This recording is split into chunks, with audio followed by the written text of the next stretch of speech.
An article on Clemson University's website states, "One of the strongest objective evidences for the validity of Christianity and the reliability of the Bible is the phenomenon of fulfilled prophecy. The Bible is unique among all other religious books in this regard. Although a few other religious books have made prophetic predictions, none of these predictions has been specifically fulfilled like those in the Bible. The Bible contains literally hundreds of specific prophecies that have been fulfilled in specific ways. Furthermore, the Bible actually sets itself up for objective verification based on the fulfillment or non-fulfillment of its prophecies." And this is the story of just one of those prophecies. In Ezekiel chapter 26, we read of several specific prophetic predictions against the city-state of Tyre. They include that Nebuchadnezzar would destroy the mainland city of Tyre, and that the debris of the city would be thrown into the water. Also, that the city would become a bare rock, and that many nations would come against Tyre. Again, there was a prophecy that the city would never be rebuilt, and that fishermen would spread their nets over the site. Amazingly, each of these predictions was completely fulfilled in history. Interestingly enough, they were not fulfilled at the same time and place. But here's how they were fulfilled. In 573 BC, King Nebuchadnezzar destroyed the mainland city of Tyre after a 13-year siege. However, upon entering the city, he found that the majority of the people had fled by ship to the island city of Tyre, only about a half-mile off the coast. King Nebuchadnezzar and his armies left, and the people of the island city of Tyre thought that they were safe from invaders.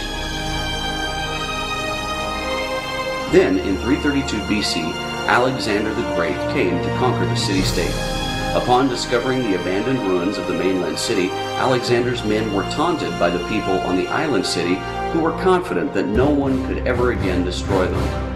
This enraged Alexander, and since his navy was still far off, he ordered his men to begin constructing a causeway from the mainland to the island, using the debris from the mainland city. Thus, he fulfilled the prophecy which predicted that the debris of the city would be thrown into the water. Upon completion of the causeway, Alexander's navy arrived. He had ships from nations that he had conquered, like Sidon, Aradus, Byblos, Cyprus, and many other nations who would help him in his campaign against Tyre. Again, Alexander fulfilled a prophecy that many nations would come against Tyre. The remnants of Tyre remained until it was utterly destroyed by Muslims in AD 1291 during the Crusades. At that point, the city of Tyre was turned to ruins and remains ruins to this day. Although the modern city of Tyre exists a few miles down the coast, the ancient city has never been rebuilt, thus fulfilling that prophecy. The fulfillment of another prediction can be observed today.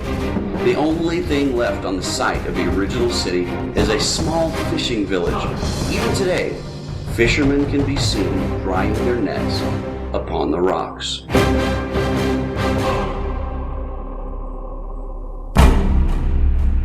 The fulfilled prophecies about the city-state of Tyre are evidence that the Bible is indeed trustworthy.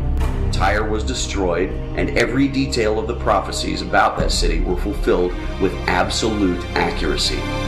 But while this is compelling evidence that the Bible can and should be trusted, the ultimate question is this: is your life, the way you live your life, enough evidence to convince anyone of the reliability of the Bible?